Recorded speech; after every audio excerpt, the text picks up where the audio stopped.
High, আমি তন্ময়, আমি একজন সিনেমাটোগ্রাফার। আজকের শ্যুটের লোকেশান হচ্ছে আমার পার্ক স্ট্রিট। হ্যাঁ, তো সকাল সকাল ঘুম থেকে উঠে রেডি হয়ে আমি আমার একটা বন্ধুর গাড়ি করে বাজারে চলে গেলাম। ওখান থেকে আমি বাস ধরে চলে যাব বারাসাত। বারাসাত থেকে আমি ট্রেন ধরে যাব দমদম, আর দমদম থেকে মেট্রো ধরে আমি চলে যাব পার্ক স্ট্রিট। পার্ক স্ট্রিটে আজকে আমার একটা শ্যুটের লোকেশান, কারণ ওখানে একটা বার্থডে পার্টি আছে। ওই বার্থডে পার্টিটা আমাকে ফুল শ্যুট করতে হবে।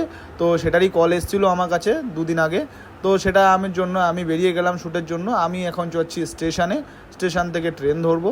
তো আমাকে একজন জিজ্ঞাসা করছিল, দাদা তুমি ফুড শ্যুট করো কি না? হ্যাঁ, আমি ফুড শ্যুট করি, যে কোনো ধরনের শ্যুট আমি করি, এনি শ্যুট। তো আমার মাথায় যে টুপিটা দেখতে পাচ্ছ না, এই টুপিটা আমাকে মহেন্দ্রা কোম্পানি থেকে দিয়েছিল। আমার একটা থারের শ্যুট ছিল, ওই থারের শ্যুট করতে গিয়ে এই টুপিটা ওখান থেকে আমি গিফট পেয়েছি। একটা টি শার্ট গিফট পেয়েছিলাম মহেন্দ্রা থেকে। তো এই টুপিটা মহেন্দ্রারই টুপি ছিল। টুপিটা খুলে ফেললাম, কারণ হচ্ছে প্রচণ্ড গরম লাগছিলো ভাই। আর জানোই আজকাল খুব গরম পড়ছে, আর আজকে বিশাল জোর বৃষ্টি এসেছিলো। তো আমি এখানে পার্ক স্ট্রিটে চলে আসলাম। তারপরে আমি আস্তে আস্তে মেট্রো স্টেশন থেকে বেরিয়ে গেলাম। আর এই যে লোকেশানটা দেখতে পাচ্ছ না, এই লোকেশানটা আমি কিছুদিন আগেই শ্যুট করে গেছি, 1 উইক আগে।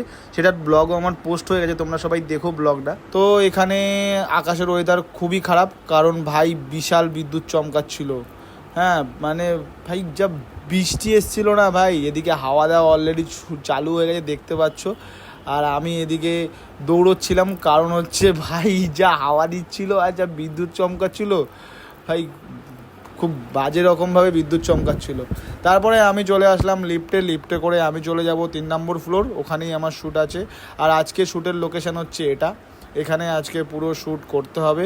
একটা বেবির বার্থডে শ্যুট আছে, বার্থডে শ্যুটটাকে পুরো কভার করতে হবে, অনলি ফটোগ্রাফি আছে। তো আজকের জন্য এখানেই বাই, সবাই ভালো থেকো, দেখা হবে নেক্সট কোনো লোকেশানে, নেক্সট কোনো ব্লগে।